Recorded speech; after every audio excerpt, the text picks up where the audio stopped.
The Blast from Our Past Network.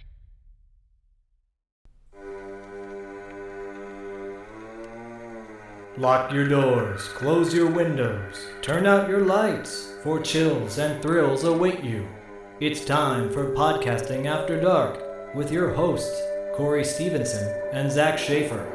Stay with a friend, say your prayers as grisly ghouls close in to seal your doom, and enjoy this bonus episode of Podcasting After Dark.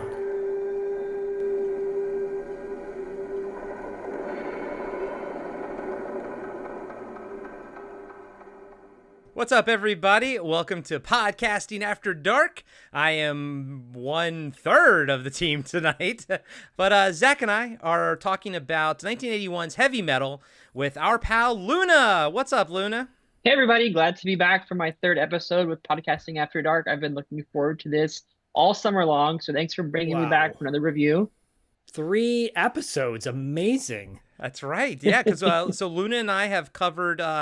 We did an episode on Clerks, and then we did an episode on Mallrats, and we are going to keep moving forward with our Kevin Smith exploratory sessions, and we're going to eventually get to Chase and Amy, and then Dogma, which I'm very excited for both to talk to Luna about both of them.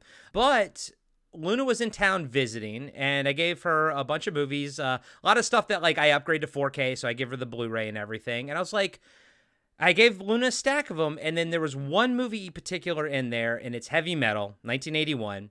And I said, Luna, this is a very, very important movie to me. It's the first movie Zach and I covered on the podcast, so that should tell you how important this movie is to me. And I was like, you know what? Let's put a little pin in the Kevin Smith, adventures, and let's talk about this, because also Zach and I have been, kind of workshopping some ideas for how we can revisit movies that we covered 7 years ago. Zach, I haven't watched Heavy Metal since we reviewed it, which was like 7 years ago. I typically don't rewatch any of the movies we break down because we watch them 3 or 4 times during the breakdown. And then at that point, I'm like, I can't take it anymore. I gave it all I could. We do dive pretty like headfirst into every movie that we cover. And yeah, Zach, like you, I don't typically revisit them unless I just kind of put them on as like background movies or something like that. But yeah, this is not one I could put on as a background movie with my 11-year-old son. Not at all. And also, too, the music is a big part of this movie, so it's not like a movie you sort of, want to just watch the visuals of. But knowing that Luna has not seen this, I figured, wow, this would be a good way to sort of swing back around and maybe, use Luna to talk about some of these movies that we reviewed early on and haven't really even discussed, since. So Luna, I'm going to throw this to you. Is this your first time watching Heavy Metal? It is my first time watching heavy metal. Up until 2 weeks ago, I did not even know this film existed. Wow. I've done a little bit of research, so I know this kind of turned into a cult classic, which is your specialty, Corey and Zach. So I just watched it last night with my spouse.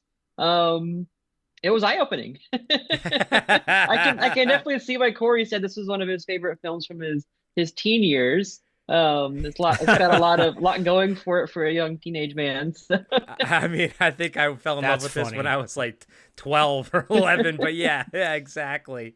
Haven't you, Corey, Heavy Metal has come up, well, and Luna, this movie has come up a few times this year already.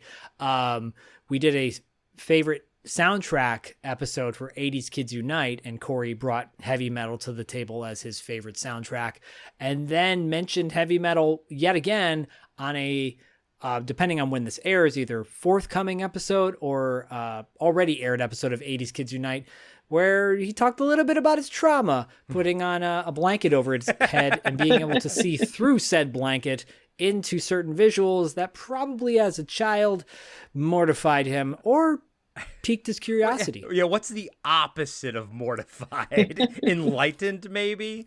Yeah, so Luna, a little backstory for me on this movie. My stepfather, this was a big film for him. Zach, he was also a big fan of a Rocky Horror Picture Show, so I guess he liked musical sort of centric movies. Well, Corey, you know that I love Rocky Horror Picture Show. I've talked about it with you several times. Oh, really, Luna? I didn't Yeah, know it that. was. So I watched Rocky Horror when I was like maybe 14 years old. My best friend at the time bought me the Blu-ray, and I have held on to that disc ever since. I watch it at least probably once a year. I even Really? forced my sister and my brother-in-law to watch it when I was a teenager, and they were not as enthused by Tim Curry in drag as I was, but I freaking love that film. It's in my probably top 10 favorite films of R- all time. Really? Have you been to a live like You would think that I would have, and I lived in Portland for a time, and there was a theater in Portland that does it almost year round, but I have never been to a live Rocky Horror Picture Show, so I still need to crack my egg on that one. You sure do. And not to brag, but I'm kind of buddies with the man from Megaforce himself, and also from Rocky Horror Picture Show. You're having a brain fart, aren't you? I'm having a brain fart right now. Good Lord, I am too. Young guy Christian. Young Guy Christian. Also, if you've never seen Young Guy Christian, put that pilot episode on your list. It's the one, the only original, of course, Barry Bostwick, who There you go. who to this day at conventions sells his underwear, from Rocky Horror Picture.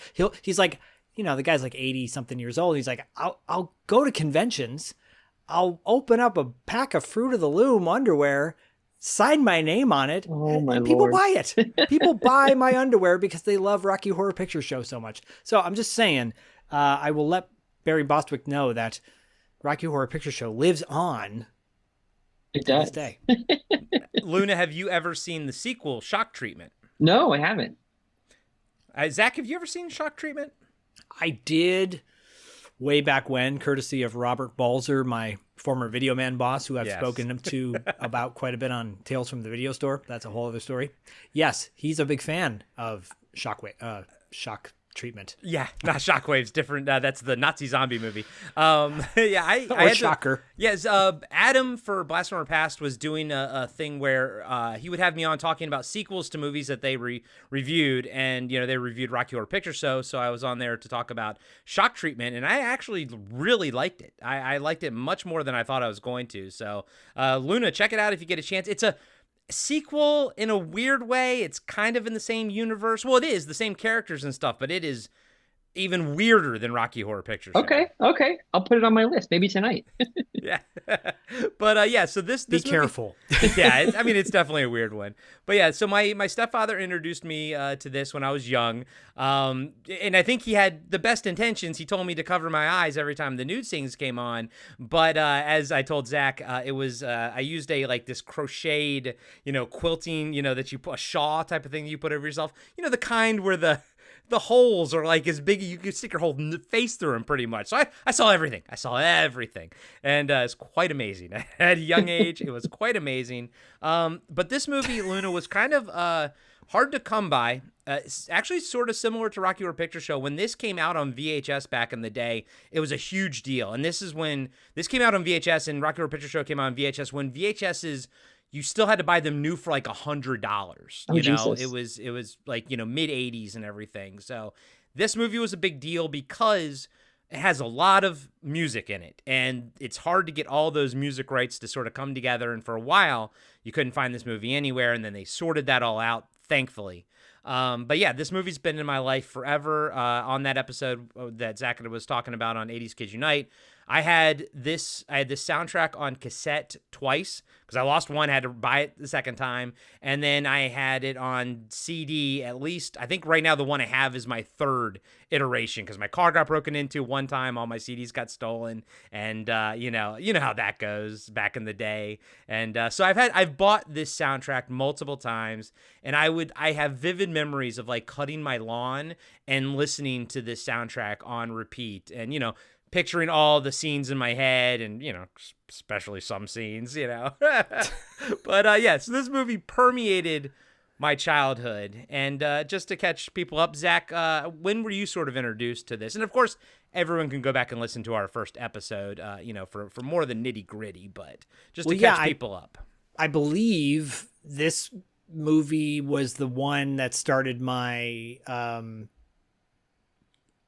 pretty much consistent, not rant, not like diss, but, you know, like kind of divulging of the fact that my older brother, Eric, introduced me to all these movies I should not have watched as a kid.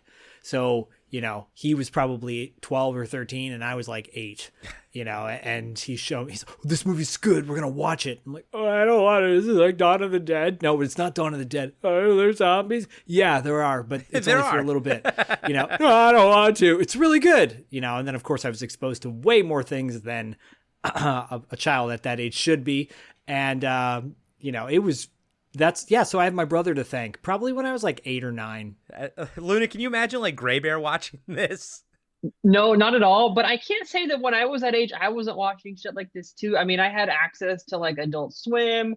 I was watching South Park and Chappelle Show when I was a kid, which are definitely not like age appropriate for a 13-year-old. But I mean, people want to say that the internet is corrupting people, but even back in the day, you found a way to get access to things that were maybe outside of your age range.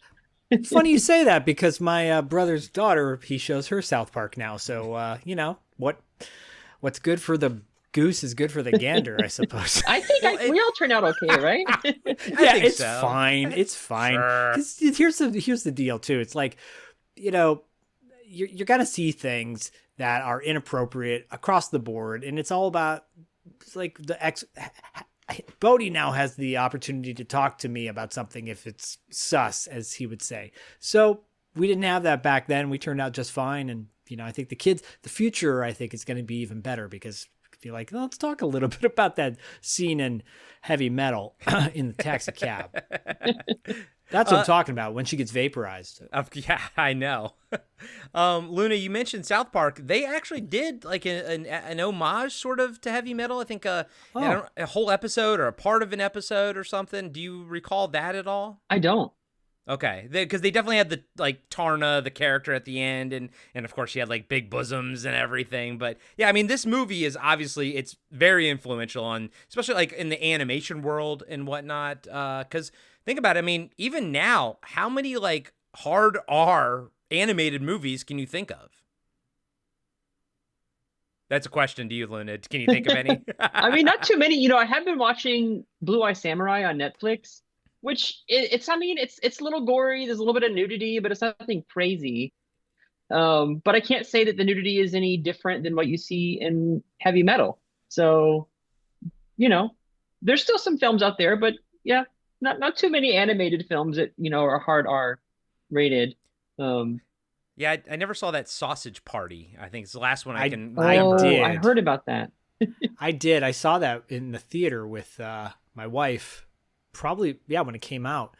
It was okay. I mean, that's the thing too. Like, I think this is an era that's probably gone. You know, I think anime has kind of taken over the throne of epic, you know, highly stylized film length animation in that respect that caters more towards an adult. You know, obviously kids, we've got Disney, Pixar, and DreamWorks or whatever here, but they're not doing any R-rated movies, you know, that are animated. I did see the Lord of the Rings animated film, but that is, I think, was produced by a Japanese company, and it's fantastic. It's a prequel to I think The Hobbit, and I highly recommend people check that out. It's on HBO, because it really was way better than I expected it would be. But I don't think anything like this. Last time I can think of a movie that pushed the limits, that was edgy like this, that had this animated style, was Cool World. Yeah, I knew you were gonna say Cool World. And that was PG-13. Yeah, that wasn't even R. I mean, I felt like that movie, and it kind of didn't do well. I feel like that movie kind of wasn't good. I know. I'm a big Ralph Bakshi fan, though, and whatnot. Same. So I do still like it, but it's always one of those movies where I watch it, and I'm like, I always think I'm going to love it. Every time I put it on, I always think I'm going to love it. But there's a large swaths of time in that movie that are just very boring, unfortunately. Yeah, you know, I think, and Luna, I don't know if you've seen Cool World, but I felt like they were trying to bite off a little bit of Who Framed Roger Rabbit with the elements, but where Who Framed Roger Rabbit excelled, Cool World didn't, because I think the script wasn't as good, and the idea was great, the concept is wonderful, and the animation is amazing. And I think Monkey Bone also came out later on, and that was another kind of edgy kind of nod to Who Framed and Cool World, but like nothing like this. That being said, Heavy Metal is full on animation, and I don't think there's ever going to be something like that again. I don't even know if does Heavy Metal still exist, the magazine? Yeah, it went under, I think, for a while. Kevin Eastman owned it. Kevin Eastman of Eastman and Laird, the creators of Teenage Mutant Ninja Turtles.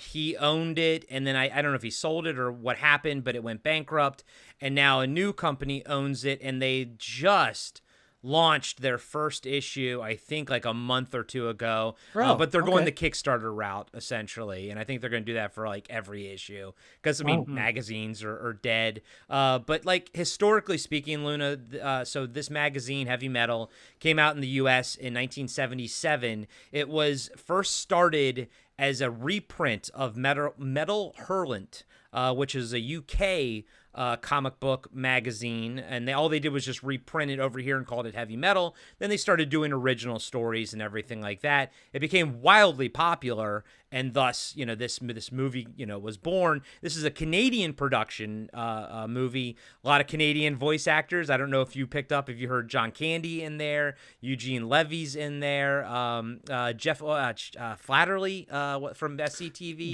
Joe Flattery. Yeah. Flatterly. Yeah. Almost everyone from SCTV is in there and everything. And then the art house that did it, they were also responsible for the Boba Fett cartoon in the Star Wars Holiday Special. And the Star Wars Holiday Special itself is pure garbage, but you can actually go watch that one good animated segment on Disney Plus. And actually, the guy who does the voice of Boba Fett does a few voices in this as well. So this for a moment in time, this magazine and this movie, it was significant. It held a place in pop culture. But Luna, I got to know just high level thoughts off the top, and please tell us, what Adrian thought of it as well. But like, what'd you think of Heavy Metal? It kind of had a fun story. I mean, when you have the opening sequence, I immediately thought of Elon Musk and Tesla because you have the star guy coming out in the convertible, which reminded me of when they launched the Tesla, what was a couple years back towards the sun. That's the first thing I thought of, and I was initially thinking, like, I wonder if Elon Musk got some inspiration from this movie, if this lives somewhere in his psyche, because it was just too similar. To answer your question, Elon Musk has gone on record saying this is one of his favorite movies. There you go. So yeah, that Corvette he specifically picked one to look exactly like this one, and then the spaceman suit to look like this opening segment called Soft Landing. So yeah, I mean, you picked up on it, and you are 100%. I mean, I even said it out loud to Adrian. I was like, "Is this like SpaceX stuff right here?" Like, obviously this came before SpaceX, but it immediately came to my mind. I mean, the film kind of follows this Lochnar gem orb that is kind of the embodiment of all evil, and it kind of seems to exist beyond the limits of space-time, because you're introduced with the guy in the spacesuit and his daughter, but his daughter ends up being kind of the protagonist / the protagonist progeny throughout millennia. So it has a really interesting story, kind of background to tie all these mini stories together, being in like 1931's New York and then going to other planets in the solar system. The cover of the film really reminds me of something out of like a Gauntlet. You have this busty kind of warrior riding this pterodactyl that they call a bird.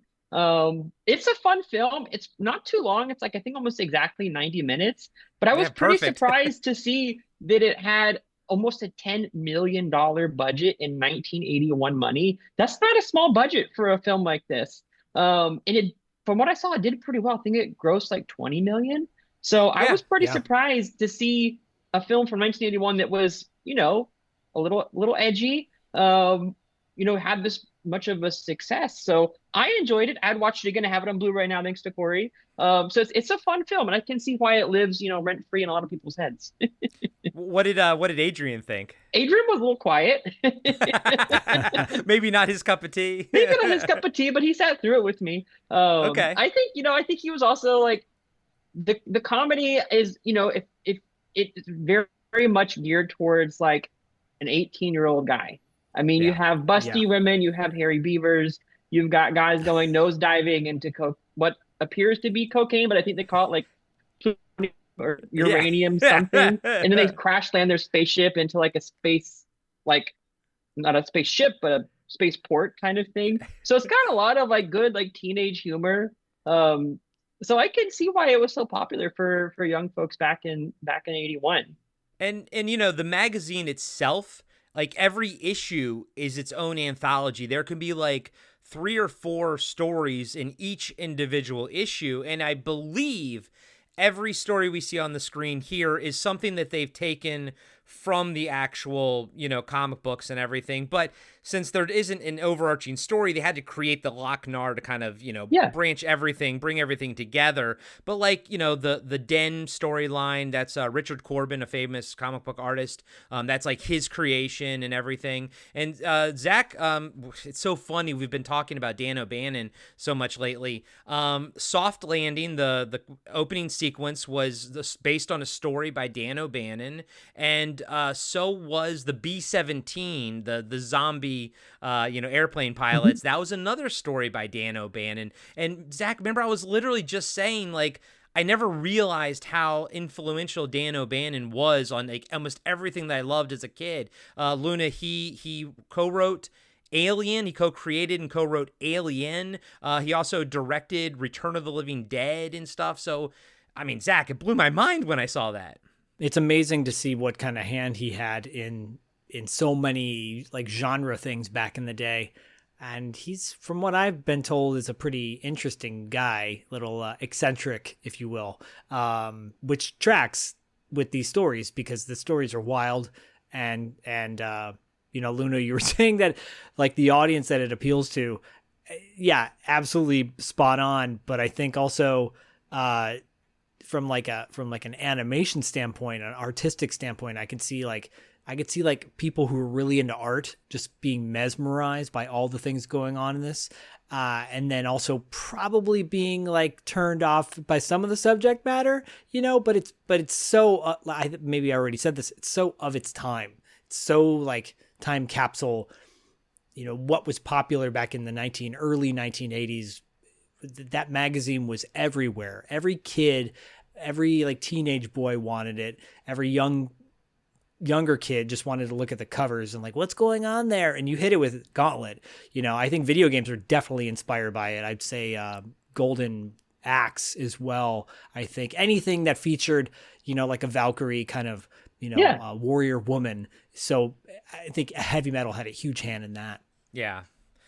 So, we're just going to have a general discussion about the movie. And Luna, I wanted to throw out to you, what was your favorite segment of the film? Oh, that's hard. I love the first one, 1931 New York. It's kind of like this. I mean, I think they even refer to it as like a crime-infested rat hole or something similar to that. I mean, it's just dirty. It's grungy. The police, basically, you have to pay the police to do their damn job. But it was very relatable. Like it's kind of taking place in the near future. You could even go as far as like maybe it's our future in a way.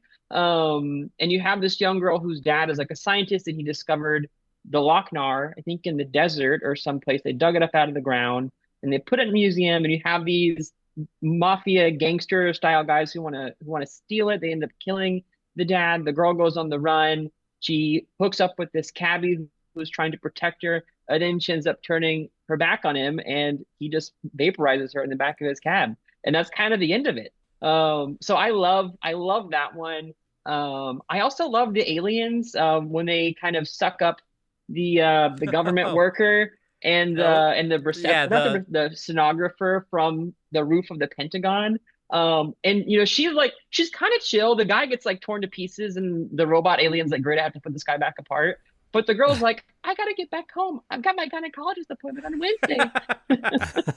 I like that you picked up on that because Myra was sitting next to me reading while I was watching it today, and she laughed at the gynecologist appointment part. So you're referring to the first one is the episode is called Harry Canyon. I noted a couple standout songs in that segment. Open Arms by Journey, and Veteran of the Psychic Wars by Blue Oyster Cult.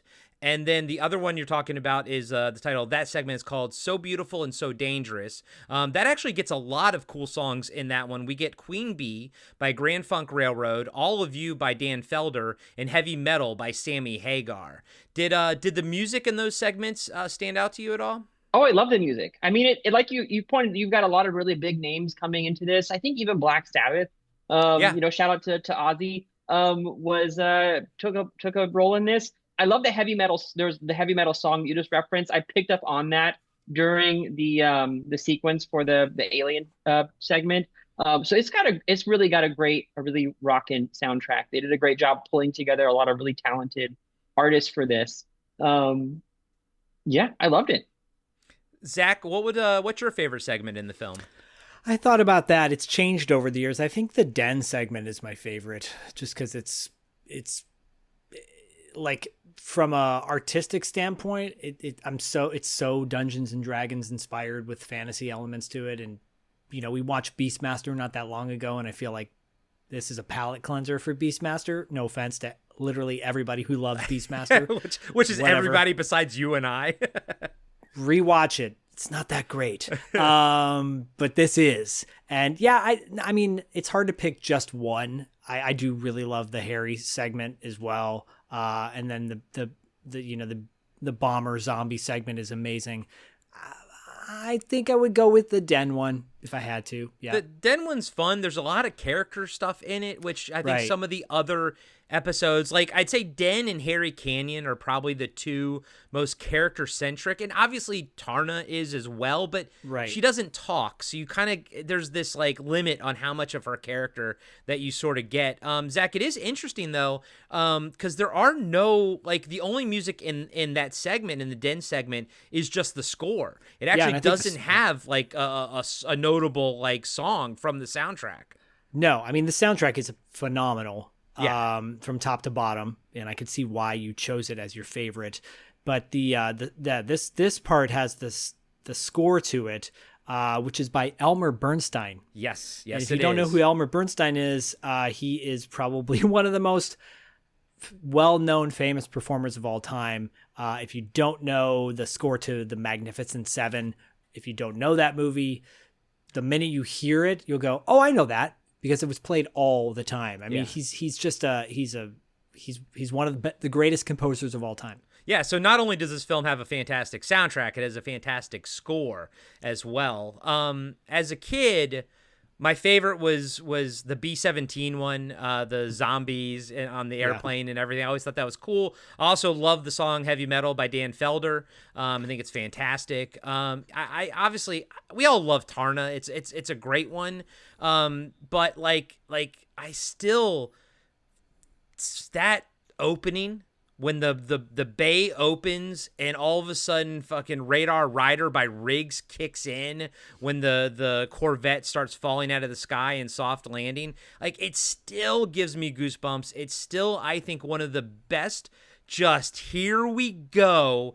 Like, the song is amazing. Everything that's happening is super cool. And I feel like it's a great kickoff to it. And I mean, as much as like I said, the B-17, as much as I like, Tarna, I just think it just kicks the movie off just amazingly. Agreed. I love how it starts. Like I said, like when I saw that, like I immediately thought of what clearly Elon referenced. I mean, it's got great music all the way down to the guy lands in front of his house, and you don't really know where it's leading up to. Like, you just have this astronaut in a Corvette. Is he going to burn up an entry to Earth? Where is he going? You don't really. It kind of lets you kind of play with your imagination a little bit during that opening sequence.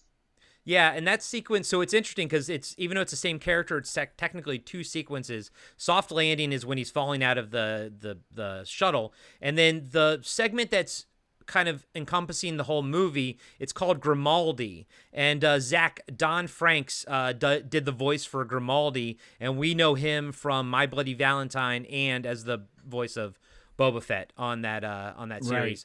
But we also get like I said, we also get great songs by Queen Bee by Grand Funk Railroad. We also get, like I said, Veteran of the Psychic Wars by Blue Oyster Cult, which like probably was one of the songs that cemented my love for Blue Oyster Cult was through this. Actually, through this soundtrack, I discovered artists through the soundtrack as a kid, like Cheap Trick and whatnot.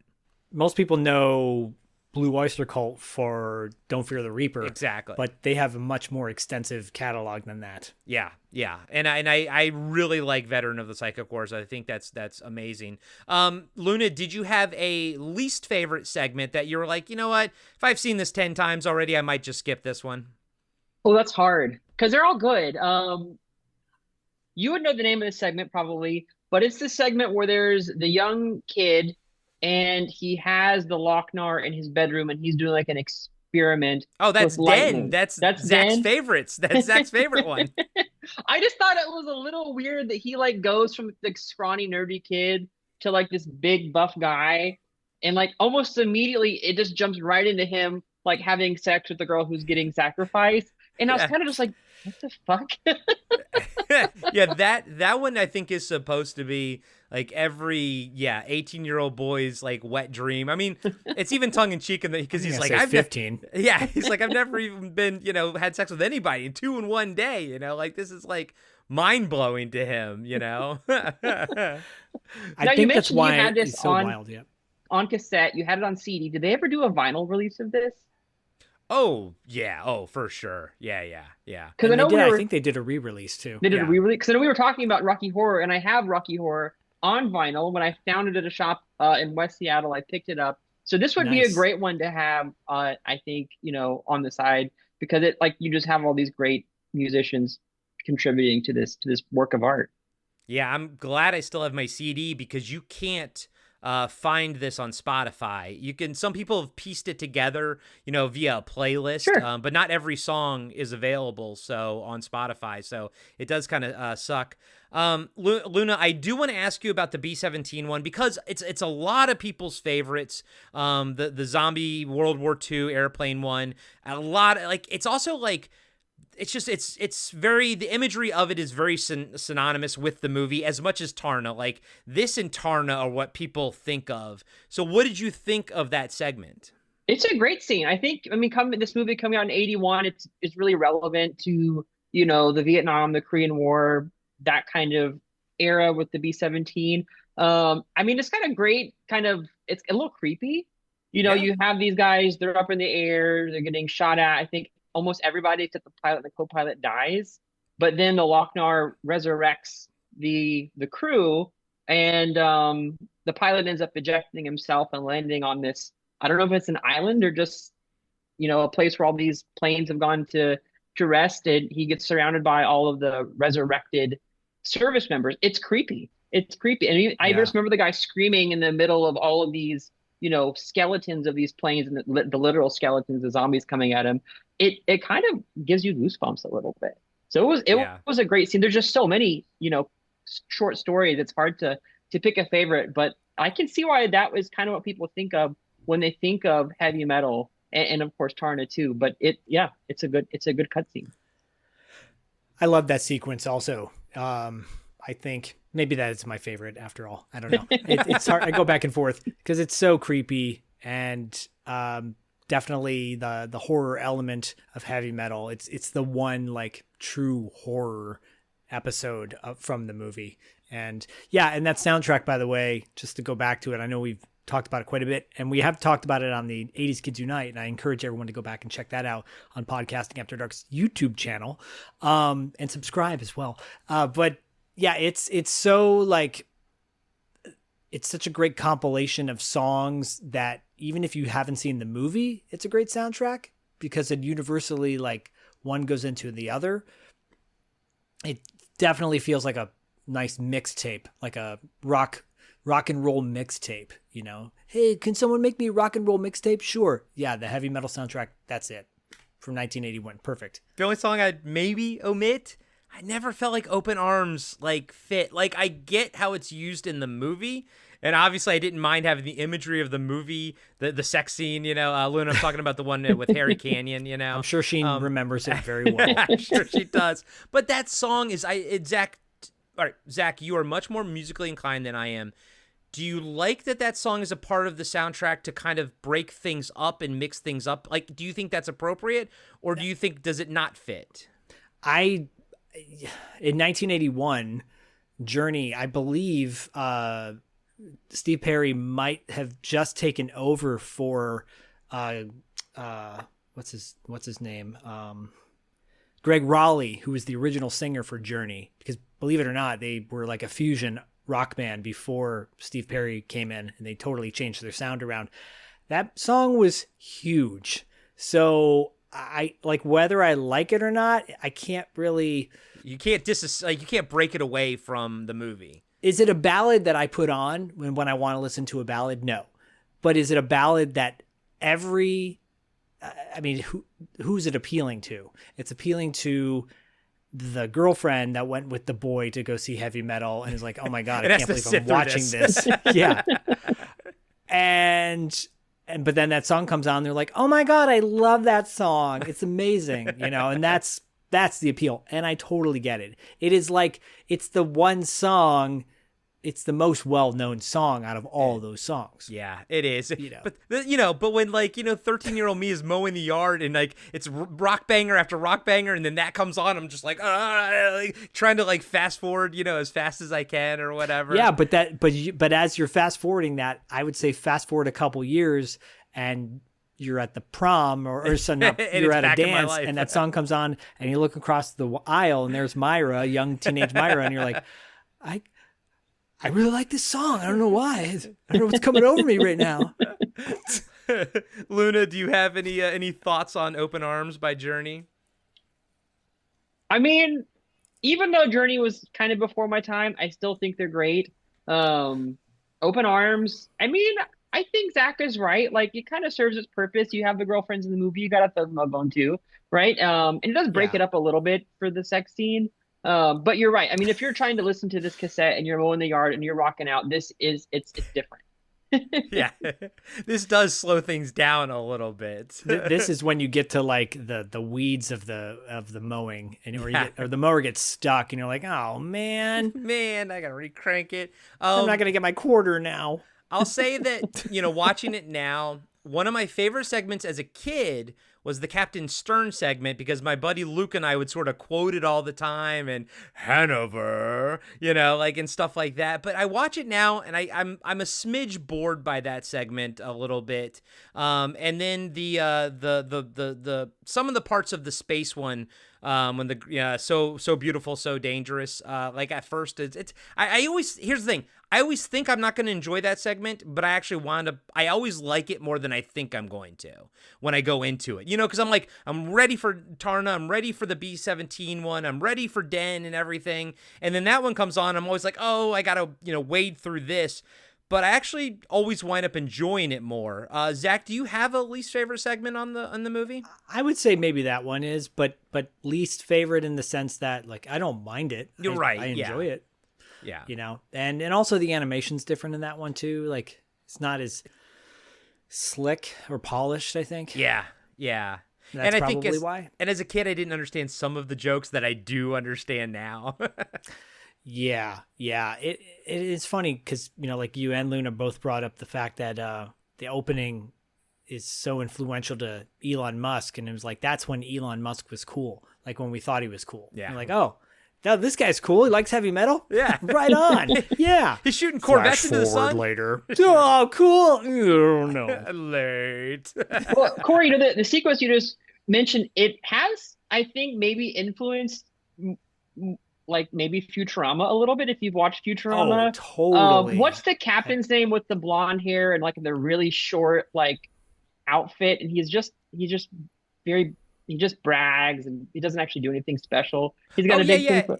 Yeah. I know. I forgot his name, but I know who you're talking about. And yes, he's definitely Captain Stern is definitely in his DNA. Absolutely.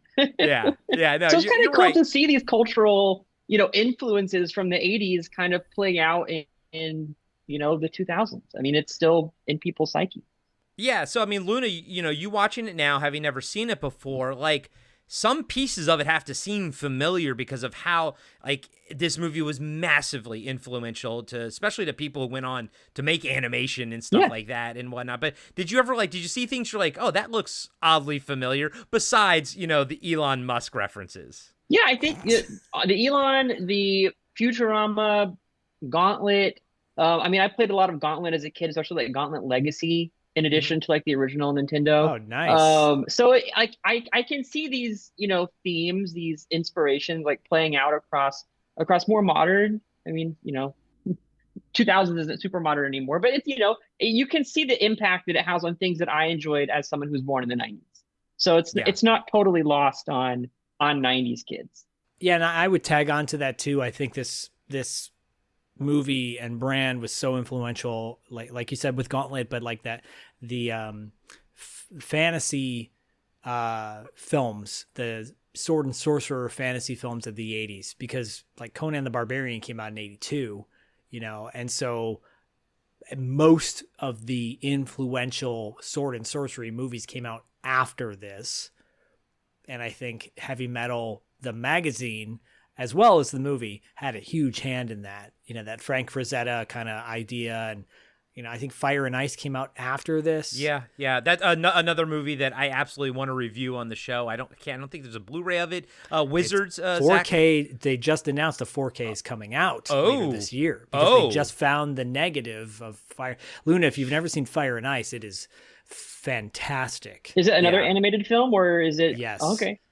Yeah, and Luna does a lot of the rotoscoping. So this movie had a lot of rotoscoping in it. If you've ever seen the old Ralph Bakshi Lord of the Rings cartoons from the late 70s, I have, 80s. Absolutely. I love Lord of the Rings, so I've definitely seen it. I figured you had. So that's all that animation's done through rotoscoping, where they film people doing the actions and then they draw and paint over the actual images of them doing their stuff.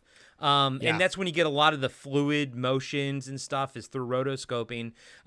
So yeah, Fire and Ice is another great one by Ralph Bakshi and Frank Frazetta. It's definitely a pad movie, Zach. I don't know if it has technically any nudity in it, but it's definitely a bit risque. They don't have to. No, they should. They should. And then Luna, Wizards. Zach, Luna, they don't have to. They should always have nudity. It's a requirement.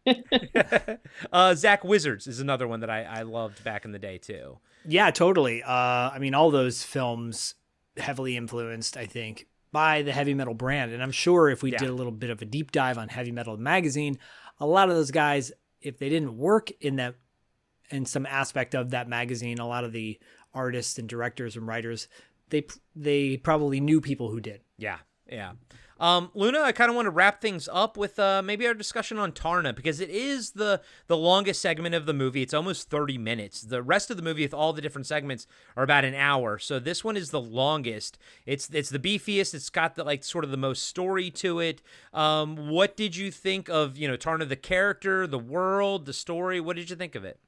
I mean, Tarna, the character she's a great, heroine.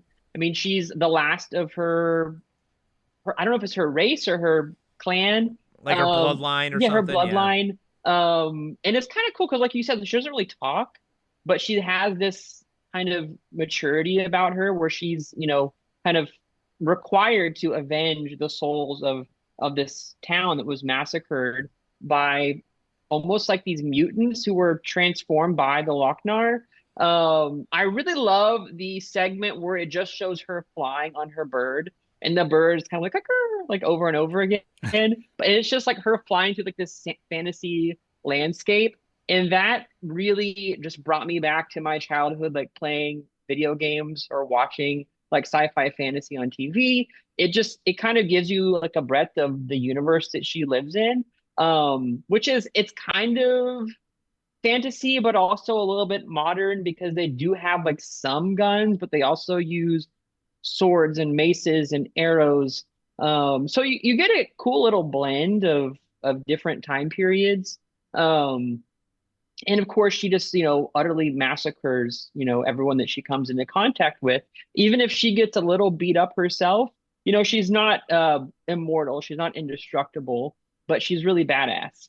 And I love the scene where she approaches the statue and she gets kind of like her quote unquote armor out, which is really just like a pair of like boots and some nice little pleather outfit to go around her body. And then at the end she ends up sacrificing herself, which kind of brings you back to the beginning of the film with the young girl who's being kind of like shown all of these short stories by the Lochnar.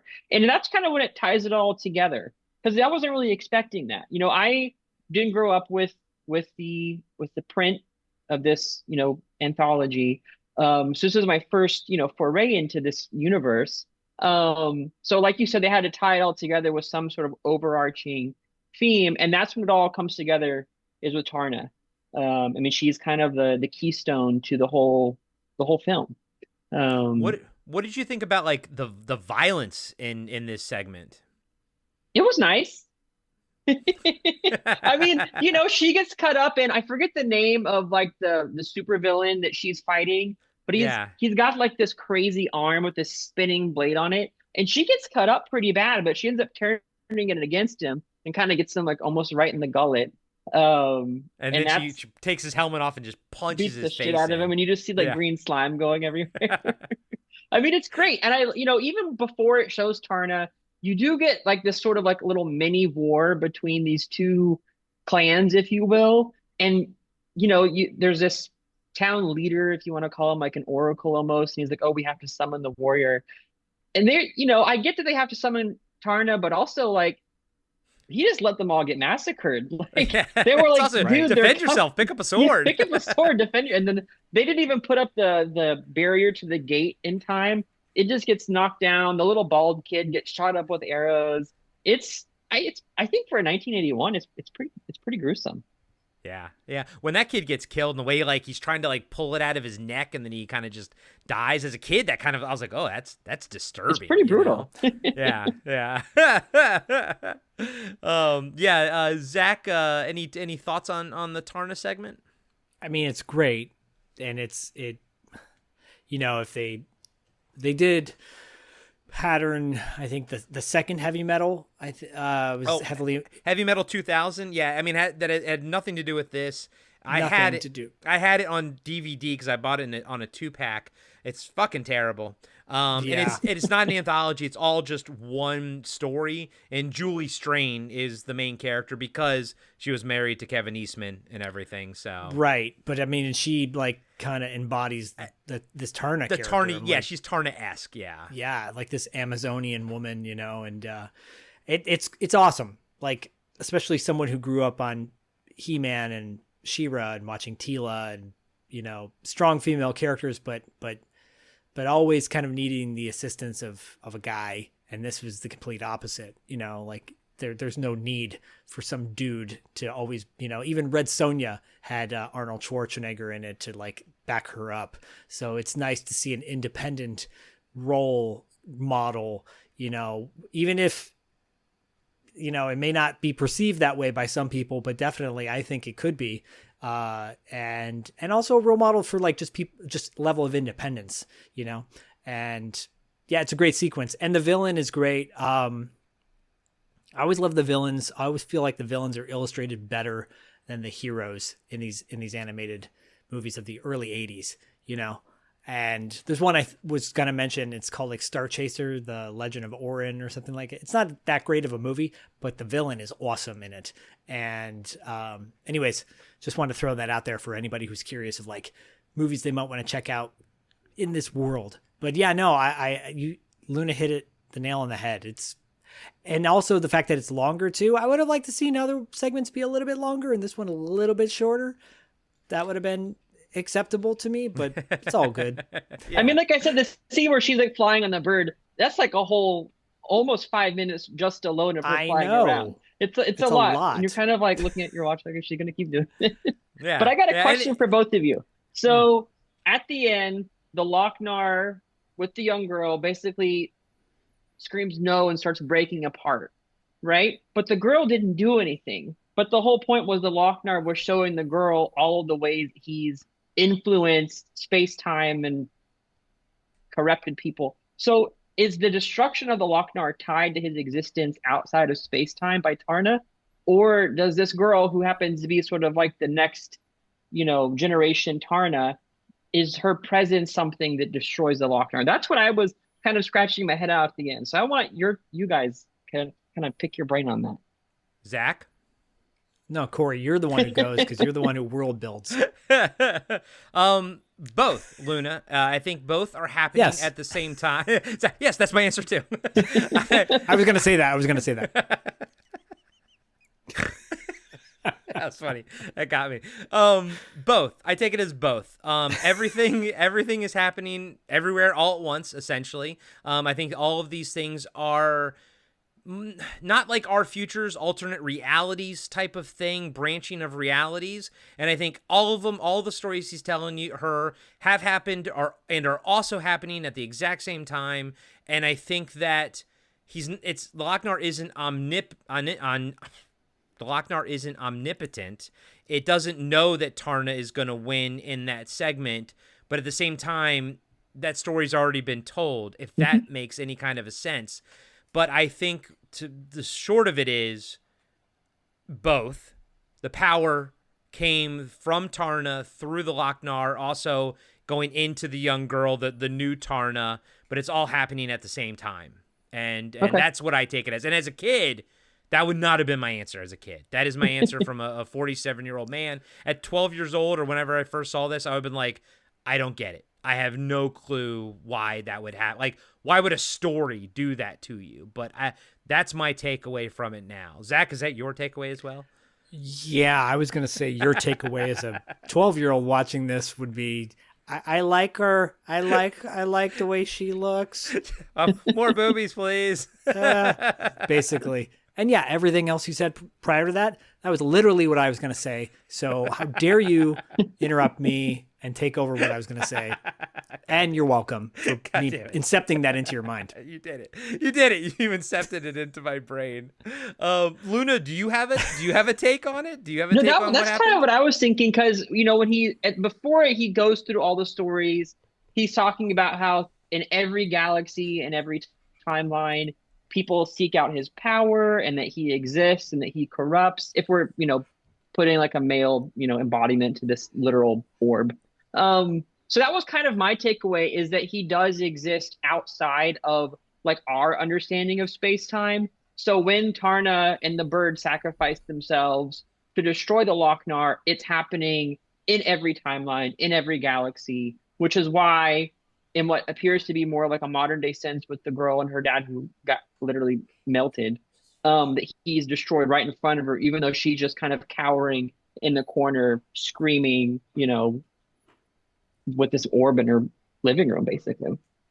And to that point, the Harry Canyon segment, the Lochnar just gets left on a bridge because remember the fat guy, touches it and melts. Mm-hmm. So in that theory, like, I don't know, 10, 20, 30 minutes later, it just pops. It just, blows up probably on the bridge. And no one was there to see it. And also, too, if you notice in every segment, it's a different size. Like sometimes it's the size of a pebble. Sometimes it's in Tarna, it's huge. But that as a kid, that always told me that like it wasn't like a linear thing. Like this isn't like our past. Like it always taught me that it was different realities, I thought, So, yeah, I think it got turned into Viper wine in New York. And what is Viper wine?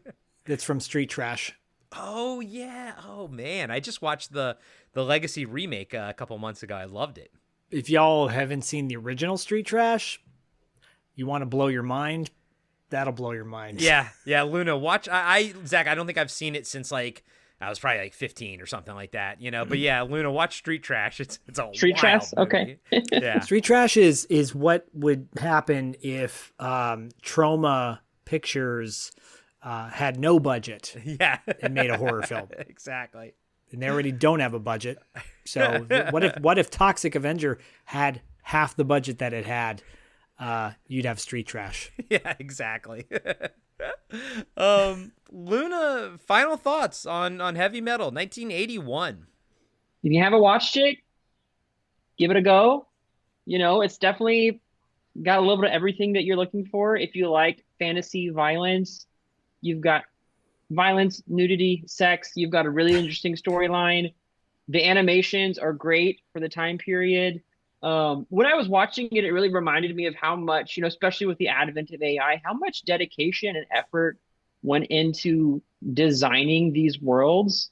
Um, I mean, I just can't imagine the hours that it took many, many people probably designing all of these fantasy Right. worlds and characters for this film. So I think they did a great job. And of course, you've got a great score. I mean, so many talented musicians went into this film, which is kind of what surprised me because before I watched the film, I flipped the Blu-ray on the back and I was kind of reading it, and it lists out all of these bands that I've heard of, and I'm like, wow, like I wasn't really expecting that out of a 1981 fantasy violence film. So if you haven't Yeah. watched it, give it a go. Even if you haven't seen the magazine, I think it's a worthwhile, and it's short. I mean, you don't have to dedicate. It's not like so many movies these days that are 3 hours, 3.5. It's 90 minutes. Like you could watch that on a lunch break and a half. So This is true.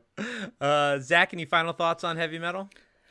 First, I want to say it's awesome having Luna on and being a part of your guys' discussion. Thanks for including me. I appreciate it. And also, yeah, I mean, heavy metal it's a time capsule film that was influential to everything that followed it. And yeah, if you want to know what music was popular in 1981, watch this movie because it's literally everything that was popular back then on top 40 radio and off like hard rock radio too.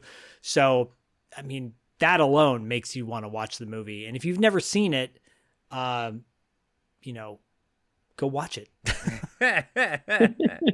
It's so funny, Zach. You, Elmer Bernstein, didn't he do? Oh, God, didn't he do Ghostbusters? So I was gonna say, yeah, he was the composer for Ghostbusters. There was some sound cues that I heard in heavy metal that I sounded a lot like Ghostbusters. It was especially, I think it was in the Harry Canyon segment. But Michael C. Gross, not the Michael Gross that you and I know from Tremors, but Michael C. Gross, he was a producer on Ghostbusters. He was also a producer on heavy metal as well. So and then Harold Ramis too. So there is this interesting interconnectivity, which also kind of spins out a little bit from like, the National Lampoon's magazine that came prior to it and everything. Oh, yeah. So there's all these like direct like correlations and whatnot and these direct connections to all these movies that we loved, as I even think, didn't Ivan Reitman even like produce heavy metal as well, I think?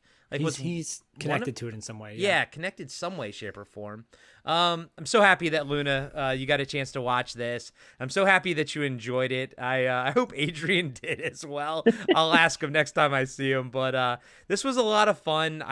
I love getting your take on these movies and everything, and you bring a lot to the discussion, and really enjoy having you on the show. I really enjoy talking movies with you online and offline as well. Thank you. I do too, and honestly, it's really fun. I think I mentioned this during our last review, to kind of watch some of these films that were a little bit before my time, but that very much influenced the pop culture that I grew up around.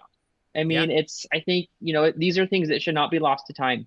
So I always love being a part of it. I look forward to every episode that we've done. I look forward to continuing with Chasing Amy and Dogma and maybe some others in the future. And it's been fun with Zach too. It's just been the two of us the last two episodes. So I'm glad to finally get to be a part of the duo that is Podcasting After Dark. I'm the sober one. Kidding, sort of. I'm the sleazy one. Yeah, that's what I meant. There you go.